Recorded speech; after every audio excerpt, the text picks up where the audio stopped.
I knew something was off the moment I heard my mother's hushed voice through the kitchen door. "We need April here now. It's the only way this will work." My father's muffled response made my stomach twist. "She'll never agree if she knows the truth." I should have trusted my instincts right then, but when you're raised to believe family comes first, red flags just look like flags. My name is April, and this is how I learned the hard way that blood isn't always thicker than water. "April, sweetheart." My mother's voice shifted to sugary sweet as I pushed through the door. She quickly ended her phone call, sliding her cell into her pocket. "We didn't hear you come in." "Sorry I'm early for dinner," I said, watching their faces carefully. The meeting at work finished sooner than expected. My father busied himself with the dishes, avoiding eye contact. "Well, you're just in time. We need to discuss something important." Mom gestured to the kitchen table, her perfectly manicured nails drumming against the wood. "Sit down, dear. This is about Guillermo." My brother's name got my full attention. "Is he okay?" "He's being deployed again," Mom said, retching for my hand. 6 months, maybe longer." "What about Sawyer and August?" I asked, thinking of my niece and nephew. That's exactly what we need to discuss. Dad finally turned around, leaning against the counter. The kids need someone to stay with them in Guillermo's house. Their mother's not in the picture, and we're too old to handle 2 young children full-time. I felt the trap closing in before they even sprung it. "We need you, April." Mom squeezed my hand. "The kids need you. Guillermo needs you." "I have a job," I protested. "A life. My apartment." "You can work remotely," Dad cut in. "Most companies are flexible these days, and you've always said you wanted to spend more time with the kids." "When does he deploy?" 2 weeks. Mom answered too quickly. I pulled my hand away. 2 weeks? And he's just telling us now? "You know your brother." Dad shrugged. "Never wants to worry anyone." Something didn't add up. Guillermo always planned everything meticulously, especially when it came to his kids. He would have had arrangements in place months ago. "Let me call him." I reached for my phone. "He's in pre-deployment training," Mom interrupted. "Very limited contact, but he agreed this would be best for everyone." I looked between them, searching for signs of deception. "You're sure he's okay with this?" "Of course!" Mom's voice rose slightly. "Why wouldn't he be?" The next hour was a blur of guilt trips and emotional manipulation. They had answers for everything. My job concerns, my lease, my social life. By dessert, I felt cornered into agreeing. "I'll need to give notice at work," I said, pushing away my untouched pie. "We'll help you move this weekend," Dad said, already pulling out his phone to make arrangements. That night, I called my best friend Shia. "Something feels wrong." I paced my apartment. "They were too prepared, too pushy. Then don't do it," Zia said simply. "But what if Guillermo really needs me? Those kids—" I stopped pacing. "I can't let them down." "Your parents are master manipulators," Thea reminded me. "Remember the Christmas incident?" I did. They'd orchestrated a family crisis to prevent me from taking a job in Seattle 3 years ago. "Just be careful," Thea advised. "Document everything." 2 weeks later, I stood in Guillermo's living room, surrounded by boxes and 2 excited kids. Sawyer, 7 and precocious, hadn't stopped chattering since I arrived. 5-year-old August clung to my leg like a koala. "Daddy said you're staying forever," Sawyer announced, helping me unpack kitchen boxes. Not forever, sweetie. Just until your dad comes home. Grandma said forever, August mumbled into my knee. I froze, a coffee mug suspended halfway to the cabinet. Grandma said that? Uh-huh. She told the man with the clipboard you're staying forever so they can sell the house. The mug slipped from my fingers, shattering on the floor. As I cleaned up the pieces, my mother's whispered words from 2 weeks ago echoed in my head. It's the only way this will work. What exactly had I gotten myself into? Don't worry about the mess. Mom appeared in the doorway, making me jump. I'll clean it up. You focus on getting settled in. She smiled, but it didn't reach her eyes. After all, we want everything to be perfect, don't we? Perfect for what? I wanted to ask. Instead, I nodded and hugged the kids closer. Whatever game my parents were playing, they'd chosen the wrong pawn. 3 weeks into my new role as substitute mom, I'd developed a routine. Drop Sawyer at school, take August to preschool, work remotely from Guillermo's home office, then tackle the mountain of tasks that came with caring for 2 kids. It would have been manageable if not for my parents' constant hovering. The realtor's coming by today, Mom announced, letting herself in without knocking. Again, I looked up from my laptop. What, realtor? Oh, just for an assessment. She waved dismissively. Insurance purposes? Shouldn't we wait for Guillermo to handle that? Your brother gave us power of attorney before he left. Dad appeared behind her. Standard procedure for deployment. I'd worked in legal services long enough to know that wasn't standard at all. I'll need the office cleared out by 2. Mom started opening drawers. And maybe the kids could stay at our house tonight? They have school tomorrow. I closed my laptop, and I promised Sawyer we'd video call her class pet's new babies. The hamsters? Mom wrinkled her nose. Surely that can wait. No, it can't. I stood my ground. The kids need routine right now. After they left, I searched Guillermo's office. The drawer Mom had been rifling through contained property documents, but something was missing. I remembered seeing a blue folder here last week. My phone buzzed. A text from Thea. Coffee, I'm in your neighborhood. 20 minutes later, we sat in a quiet corner of the local cafe. They're up to something, I whispered, stirring my latte. Yesterday, I overheard Mom on the phone talking about market value and quick sale.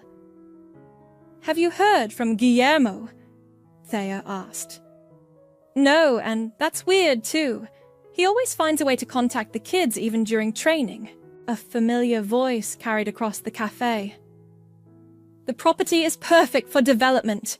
Once we clear the title... I grabbed Thea's arm. 2 tables over sat a man in a suit. The realtor, I assumed, talking to someone on his phone. Yes, Mrs. Morgan assured me the current occupants are temporary. We can close within 60 days. My coffee turned to acid in my stomach. Did he just say Morgan? Thea whispered. Your mom's maiden name? That night, after tucking the kids in, I searched Guillermo's email. His password had always been predictable. The kids' birthdays combined. The most recent emails were from 3 months ago. Hey, big brother, I typed. If you get this, please contact me. Something's not right. Auntie April? Sawyer's voice made me jump. She stood in the doorway, clutching her stuffed giraffe. I had a bad dream. I closed the laptop. Come here, sweetie. She crawled into my lap. When is Daddy coming home? Soon, I lied, hugging her tight. Want to tell me about your dream? Grandma said we have to move away. She sniffled. She said Daddy's house is too big for us now. My blood ran cold. When did she say that? When she was showing the man my room. She didn't know I was listening. I carried Sawyer back to bed, my mind racing. Once she was asleep, I called the one person who might have answers. Khalil Howard Real Estate. This is Jessica speaking. Hi, I'm calling about a property assessment scheduled for tomorrow. Oh yes, the Morgan listing on Pine Street. Morgan listing, not Russell listing. Could you confirm the appointment time with Mrs. Morgan? I kept my voice steady. She asked me to check. Actually, Mr. Howard is meeting both Mr. and Mrs. Morgan at the property at 2. They're finalizing the listing agreement. I thanked her and hung up, hands shaking. My parents weren't just planning to sell Guillermo's house, they were already in the process. But how? They'd need the missing blue folder, power of attorney documents. My phone lit up with a text from an unknown number. Signal weak. Got your email. What's wrong? G. Before I could reply, I heard the front door open. Mom's voice drifted up the stairs. The kids' rooms need painting before we list, she was saying. Neutral colors sell better. Ruby, shh, Dad hissed. April might hear. Oh, please, she's clueless, Mom scoffed. Just like her brother, too trusting for their own good. I pressed my hand against my mouth, stifling my anger. Through the gap in the office door, I watched them climb the stairs, carrying paint samples and carpet swatches. My phone buzzed again. April, you there? Signal dropping. Call base command if emergency. I typed quickly. They're selling your house. Need proof of power of attorney. Call ASAP. The message failed to send. When I tried again, the number was invalid. Downstairs, the front door opened again. More voices joined my parents. Male voices discussing property values and development potential. Game on, I thought, opening my laptop. Time to find out exactly what they were planning and how to stop it. What do you mean they forged the documents? Thea nearly spilled her wine. I spread the papers across her dining room table. Look at the signature date on the power of attorney. 3 months ago. But here's Guillermo's bank statement from the same day. He was in Georgia for training. Holy shit! Thea leaned closer. And you found this in their car? Mom left her briefcase in the garage while they were painting upstairs. I had 10 minutes. My hands shook as I sorted through the evidence. There's more. They've already accepted an offer from a development company. They're planning to tear down the house and build condos. But why? Your brother's house is paid for, right? That's what I thought. I pulled up an email on my phone. But I found this in Mom's deleted folder. They co-signed on a bad investment last year. Lost everything. They're underwater in their own mortgage. So they're stealing from their own son to fix their mistakes? Thea's face reddened with anger. While he's serving our country? My phone buzzed. Mom again. I ignored it. The worst part, I continued. They've been planning this since before Guillermo's deployment. They needed me there to make it look legitimate, like the family was all on board with the sale. What about the kids? According to these documents, they're planning to move them into their house, paint me as an unstable caretaker if I object. My voice cracked. They've thought of everything. Not everything. Thea grabbed her laptop. I have a friend who works at the county records office. Let's see what else they've been up to. 3 hours and another bottle of wine later, we had a clearer picture. My parents had created a shell company to buy the property. They'd used Mom's maiden name on everything, probably hoping Guillermo wouldn't connect the dots. April, Thea said suddenly. What if Guillermo's deployment isn't real? I stared at her. What? Think about it. Have you actually spoken to him? Seen deployment papers? My phone buzzed again. This time it was a text from August's teacher. Is everything okay? He's very upset about moving. I have to get back. I stood up, gathering the documents. The kids! Wait! Thea grabbed my arm. You can't go back there alone. What if they realize you know? They won't. I'm their clueless daughter. Remember? I tried to smile but felt sick. Besides, I need to keep playing along until I can reach Guillermo. Back at the house, I found Mom in the kitchen with the kids. There you are. She smiled too brightly. We were just discussing summer plans. The children are so excited about moving in with us. No, we're not, Sawyer protested. I want to stay in Daddy's house. Now, sweetheart. Mom's voice hardened slightly. We've talked about this. Sometimes we have to make changes.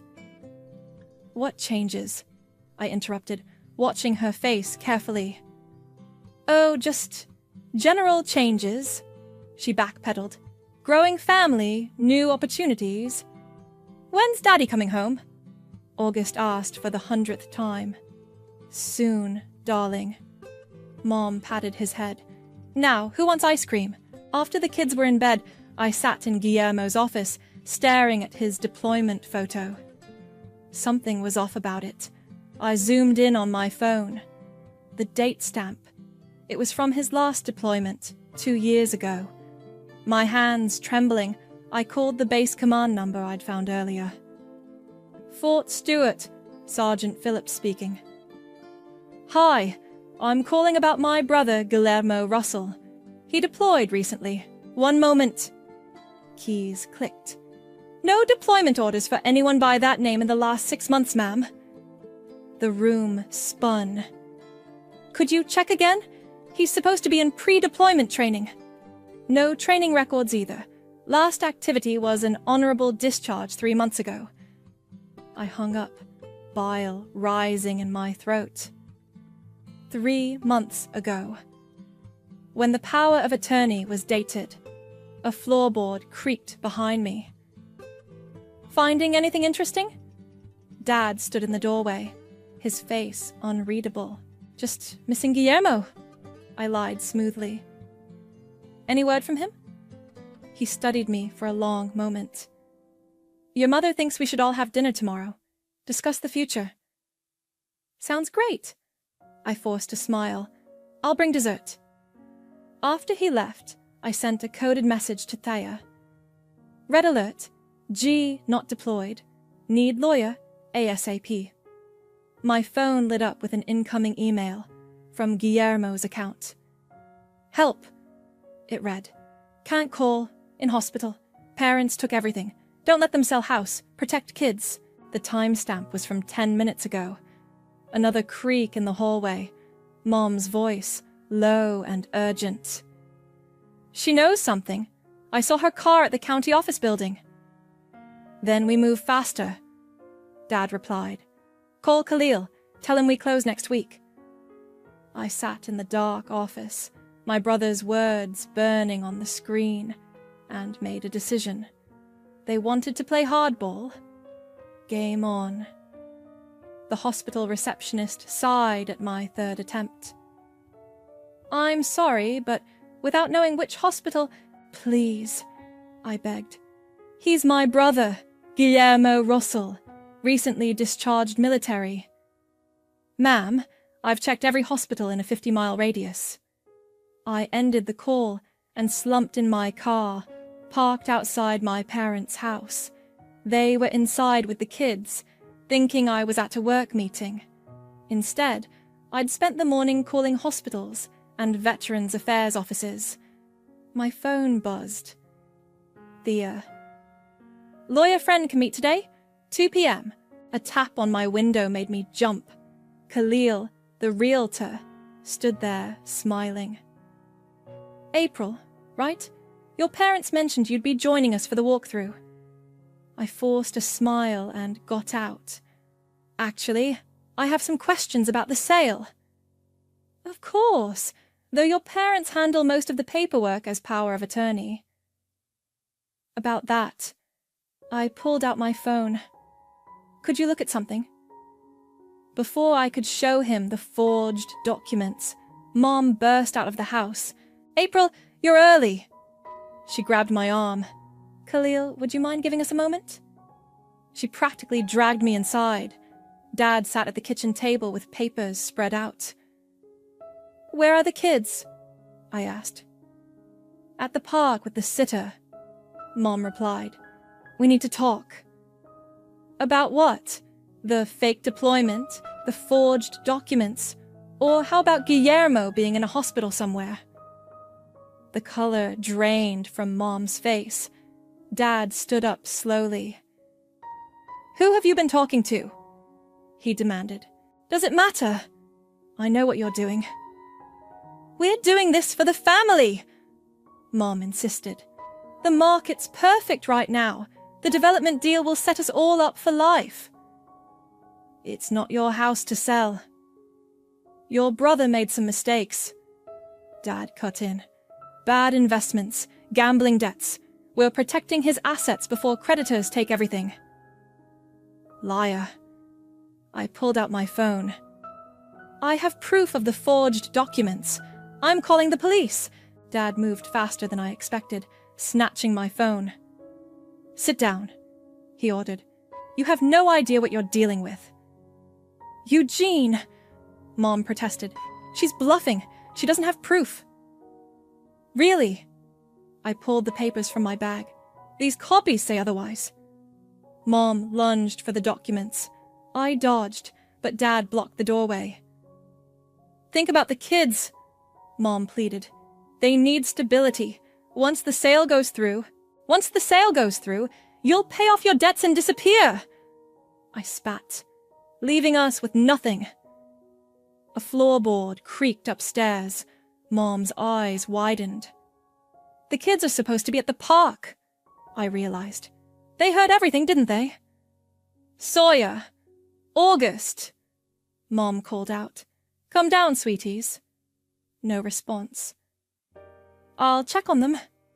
Dad started up the stairs. Don't bother. I pulled out my backup phone, the one Thea had insisted I get. They're not here. While you were watching me, you weren't watching them. What did you do? Mom grabbed my arm. They're safe, with people who actually care about them. I yanked free. Now, about that proof! Dad thundered back down. Their rooms are empty. Call the police, Mom ordered him. She kidnapped them. Go ahead. I held up my phone. I'm recording everything, and in about 10 minutes, my lawyer will be receiving emails with all the evidence, including the conversation we're having right now. You wouldn't, Mom whispered. We're your parents. Parents don't steal from their children. Parents don't forge documents or fake deployments. We had no choice, Dad shouted. The investment. Eugene, shut up! Mom cut him off. No, please continue, said a new voice. Khalil stood in the doorway, his phone also recording. I'd love to hear about the fraudulent sale I was almost part of. Mom crumpled into a chair. Dad's face went purple. I called the police myself, Khalil continued. They're on their way, along with someone from the VA fraud department. How long were you listening? Mom asked weakly. Long enough. He turned to me. The kids? With my friend Thea and her lawyer, safe and sound. Dad made a move toward the back door. Khalil stepped in his way. I wouldn't. Fraud charges are one thing. Fleeing the scene makes it much worse. Sirens wailed in the distance. Mom started to cry. April, please, she begged. We can work something out, as a family. I walked to the door, then turned back. You know what the worst part is? If you'd just asked for help, told us the truth, we would have helped you. Instead, you tried to steal everything from your own son while he's lying in some hospital, unable to defend himself. We never meant, Dad started. Save it for the police. I cut him off. I have a brother to find. As I walked out, I heard Mom collapse into sobs and Dad arguing with Khalil. But all I could think about was Guillermo's email. Help. Can't call. In hospital. I got in my car and called Thea. The kids okay? Perfect. Eating pizza and watching cartoons. What's next? Next? I started the engine. We find my brother. Veterans Affairs Hospital in Atlanta, the nurse confirmed. Your brother was admitted 3 months ago. Motorcycle accident. My knees buckled. Thea grabbed my elbow, steadying me. Why weren't his emergency contacts notified? I demanded. They were. Your parents visited several times in the first month. The floor seemed to tilt beneath me. They knew. This whole time, they knew. Would you like his room number? 4 hours later, I stood outside room 412, trying to gather courage. Thea had stayed behind with the kids, sending me with a thermos of coffee and strict instructions to call immediately. I pushed open the door. Guillermo lay in bed, his right leg elevated, scrolling through his phone. His face lit up when he saw me. About time, sis. I rushed to hug him, careful of the tubes and wires. Why didn't you call me? They took my phone, my laptop, said they were handling everything. He grimaced. Told me you were too busy with your career to help. While they tried to sell your house out from under you. Yeah, got your email about that yesterday when they finally brought my stuff back. Had to wait for the nurse to help me access it. He gripped my hand. The kids? Safe, with Thea. Mom and Dad were arrested this morning. He closed his eyes. Damn. I knew they were in financial trouble, but this... How bad is it? I gestured to his leg. 3 more weeks of rehab.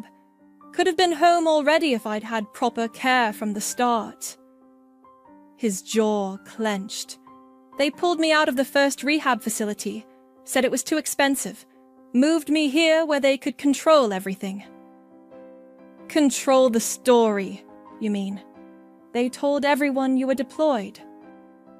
Classic Ruby and Eugene, he snorted. Always about appearances. A nurse entered with medication. Time for physical therapy, Mr. Russell. Wait, I pulled out my phone. The kids want to say hi. The video call connected. Sawyer's face filled the screen. Daddy! She screamed. August pushed his way into view, both kids talking over each other. Hey, Munchkins. Guillermo's voice cracked. I've missed you so much. Are you coming home? August asked. Soon, buddy. Auntie April's going to help me get better. Promise you won't let Grandma and Grandpa take our house? Sawyer's lower lip trembled. Never, he promised. No one's taking our home. After saying goodbye, I followed Guillermo to physical therapy. He filled me in between exercises. Mom and Dad showed up right after the accident. Said they'd handle everything. Next thing I know, I'm signing papers while high on pain meds. The power of attorney. Must have been. Everything's fuzzy from that time. He winced as the therapist stretched his leg. By the time I realized something was wrong, they had control of everything. My accounts, my phone, even my military benefits. But why keep you here? Why not just forge your signature again? Too risky with the VA involved. Easier to keep me isolated and controlled. He managed a weak smile. They didn't count on my stubborn sister. My phone buzzed. A text from Taya. Police need statement. Parents requesting deal. No deals, Guillermo said, reading over my shoulder. They need to face consequences. The detective mentioned fraud charges, elder abuse, possibly federal charges for the VA fraud. Good. He gripped the parallel bars, taking tentative steps. You know what hurts most? They used you. Used the kids. Their own family. Speaking of family, I showed him the real estate documents. Want to guess who the development company belongs to? No way. Uncle Robert, Mom's brother. The whole thing was a family scam. Guillermo stumbled. The therapist caught him. That's enough for today, she said firmly. Back in his room, I helped him settle in. 3 weeks? I asked. Give or take. Doctor says I'm healing well, just needed proper care all along. I'll get the house ready. The kids can't wait to have you home. April! He caught my hand. Thank you. For everything. That's what family's supposed to do. Actually, help each other. My phone buzzed again. The detective. Parents requesting meeting with children. How do you want to proceed? I showed Guillermo the message. Your call, he said. You're their guardian until I'm back. No, I replied to the message. No contact until court proceedings complete. They're going to lose everything, Guillermo mused. The house, their reputation, probably their freedom. They lost something way more valuable already, I said, putting my phone away. They lost us. He nodded, then grinned suddenly. Hey, since you're handling things, there's this nurse, Maria. She's been really kind. Maybe you could... One family drama at a time. Big brother. I laughed for the first time in weeks. One drama at a time. They want to what? I nearly dropped my coffee cup. The kids looked up from their breakfast, startled. Your parents are requesting a plea deal? Our lawyer, Marcus, repeated over the phone. They want to meet with you and Guillermo first, today. Absolutely not. Actually, he paused, this could work in our favor. They don't know Guillermo's being discharged this afternoon. I glanced at the calendar. 3 weeks had flown by, filled with hospital visits, lawyer meetings, and helping the kids process everything. What's the catch? I asked. No catch. They think they're negotiating from a position of strength. Let them believe that. 2 hours later, I sat in a conference room at the police station. Mom and Dad looked smaller somehow, their designer clothes replaced by department store basics. April. Mom reached for my hand. I pulled back. Don't, I warned. Just tell me why we're here. We want to make this right, Dad said. We've prepared a full confession, but we'd like to handle this privately. Keep it in the family. Family? I laughed bitterly. You mean like how you handled Guillermo's accident? Or selling his house while he was recovering? We were desperate. Mom's voice cracked. The investment scheme. We lost everything. Your Uncle Robert promised this development deal would fix everything. By stealing from your own son? We would have paid him back, Dad insisted, once the condos were built. The conference room door opened. Mom's words died in her throat. Guillermo stood there, leaning on a cane but very much alive and present. The color drained from my parents' faces. Hey, Mom. Dad, he said coldly. Miss me? But you're in Atlanta, Mom stammered. Was in Atlanta, until my sister found me. You know, the daughter you called clueless? Dad started to stand. Son, we can explain. Sit down. Guillermo's voice could have frozen hell. You've done enough talking. Now you're going to listen. He limped to the table, dropping a thick folder between them. Complete records of everything. The forged documents, the fake deployment papers, the hospital transfer you arranged to isolate me, even the kickback arrangement with Uncle Robert.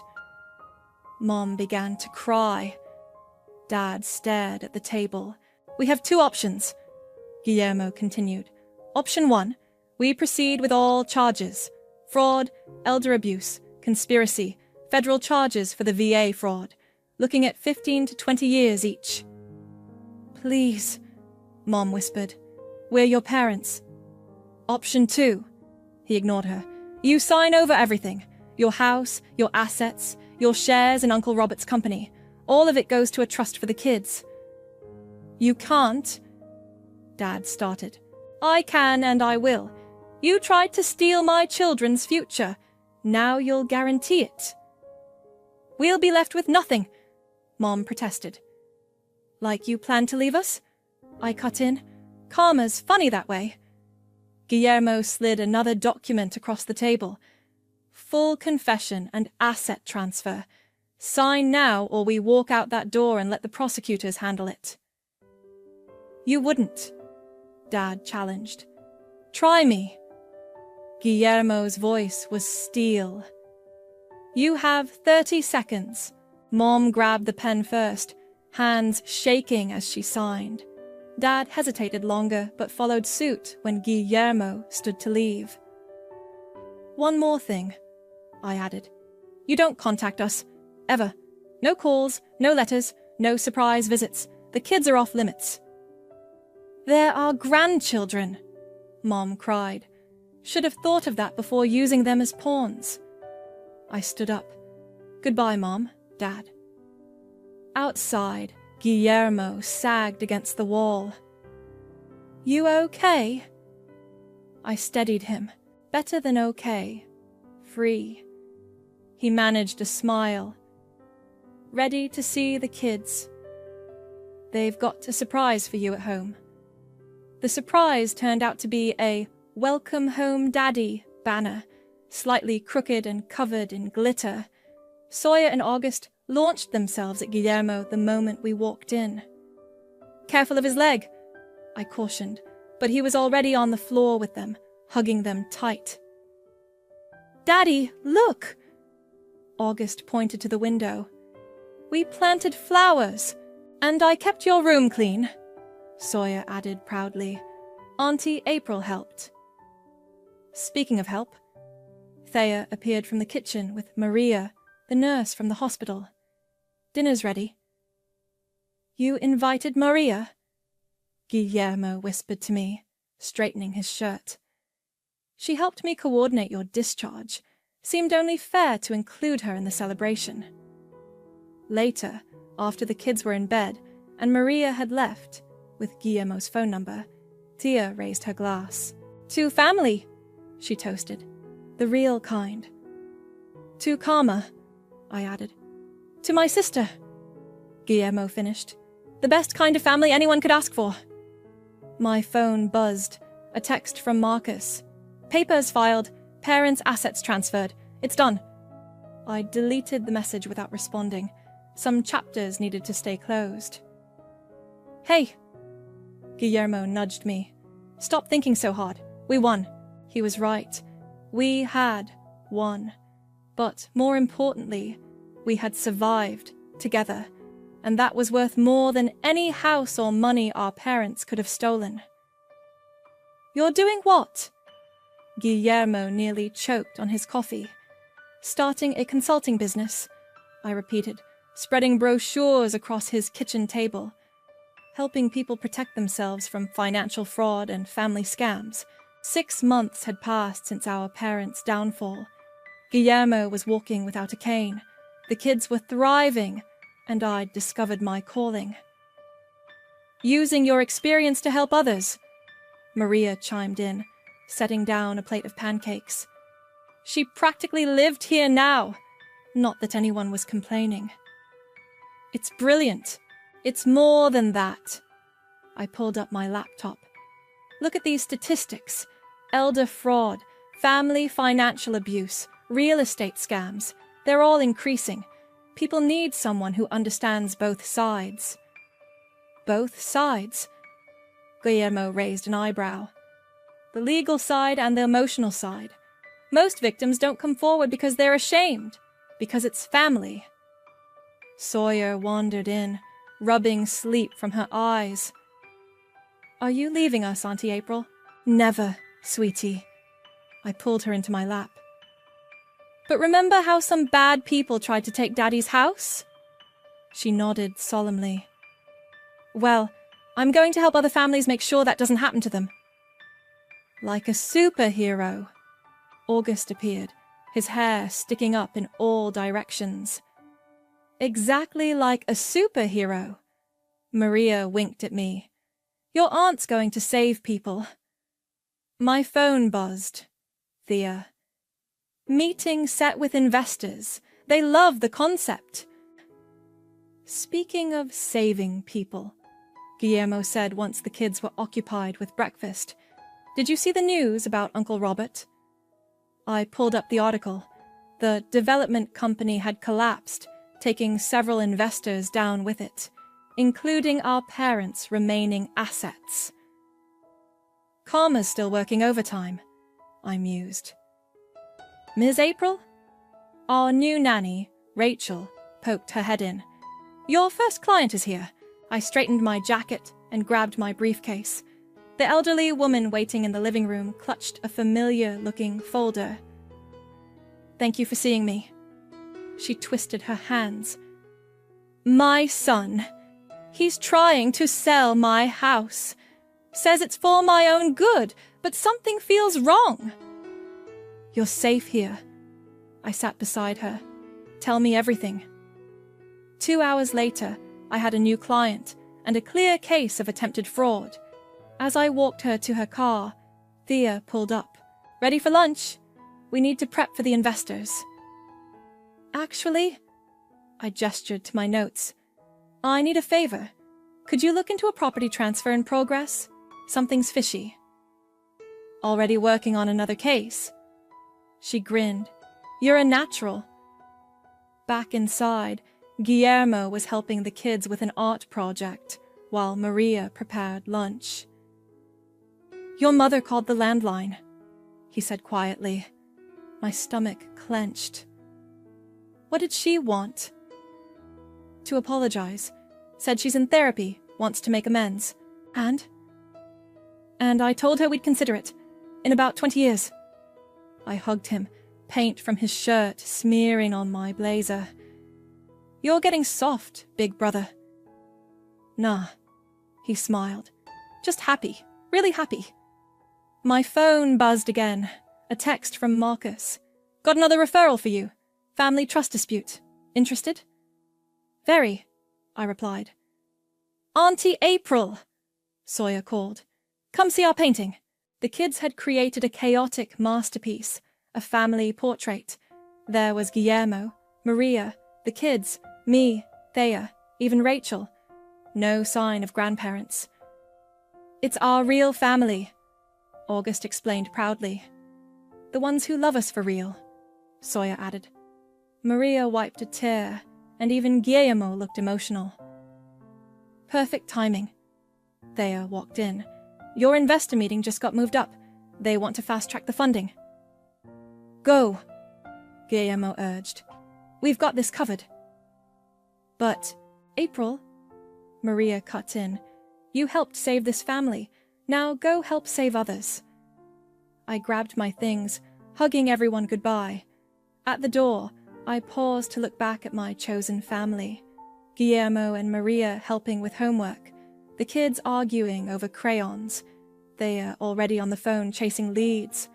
My phone lit up with another message, an unknown number.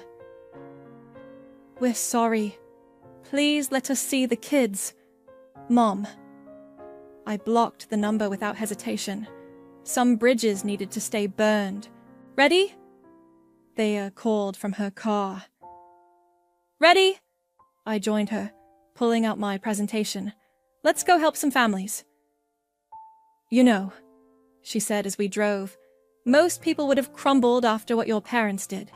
Instead, you turned it into a mission. That's the thing about betrayal, I replied, watching the city scroll past. It either breaks you, or it builds you into something stronger. And which are you?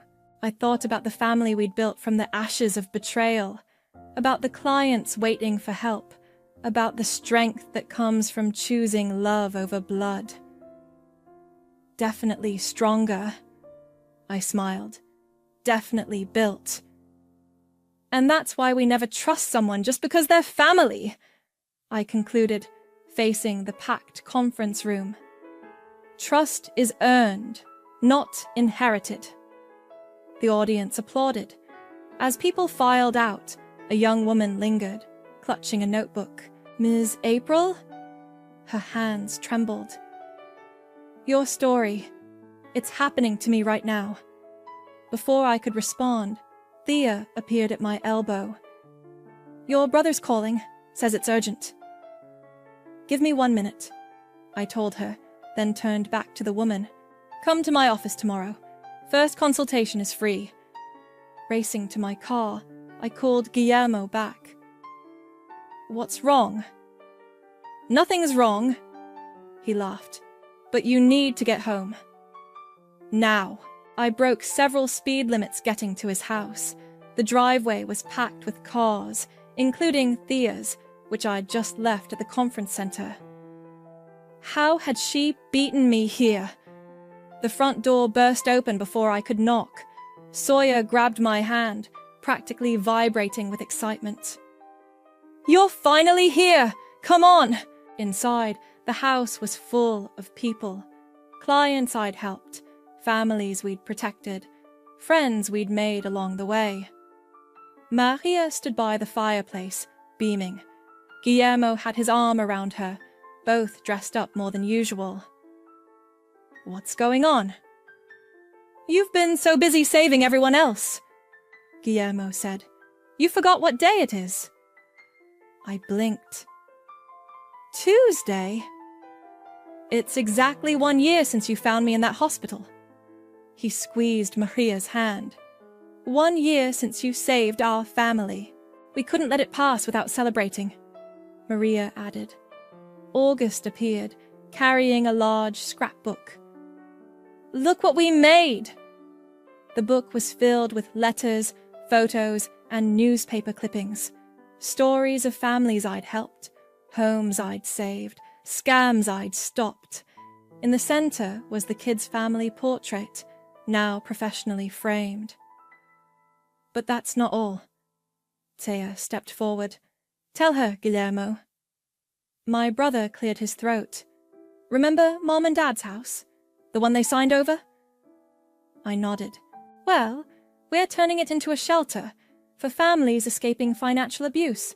Maria's running it, and your company will provide free consulting services. The ultimate karma. Thea grinned, using their house to help the people they tried to hurt. A small commotion at the door drew our attention.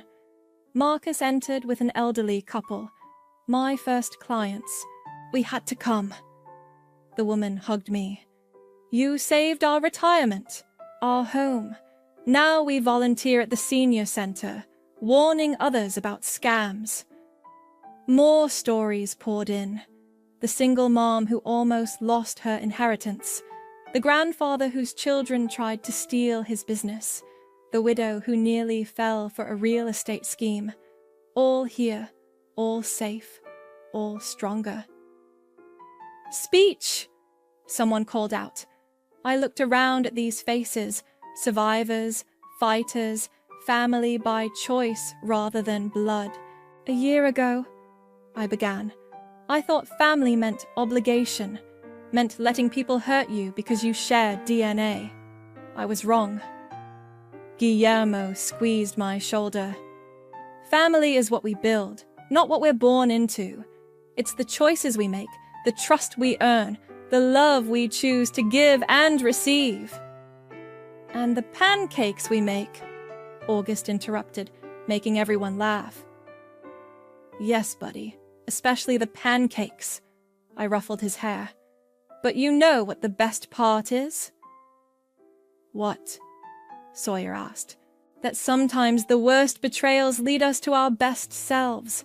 My parents thought they were destroying us. Instead, they made us unbreakable. Maria raised her glass. To being unbreakable. As everyone toasted, my phone buzzed. A news alert. Local investment firm indicted for fraud. Robert Morgan faces federal charges. I showed Guillermo the headline. Should we send Mom and Dad a copy? He asked dryly. No need. I slipped the phone away. They'll see it from their new apartment above the discount store. Auntie April! Sawyer tugged my sleeve. Maria says she has a surprise. Maria stepped forward, glowing. Well, since everyone's here, Guillermo and I are having a baby. The room erupted in cheers. As everyone congratulated them, I watched my niece and nephew dance around, already celebrating their future sibling. You okay? Thea appeared beside me. Better than okay, I smiled. We won. Really won. Not just won, she corrected. You turned winning into helping others win, too. The party continued into the evening. Stories were shared, plans were made, bonds were strengthened. Not once did anyone mention our parents or the past they'd tried to steal, because that's the thing about family, real family. It's not about who shares your past. It's about who helps you build your future. And our future? It was absolutely unbreakable.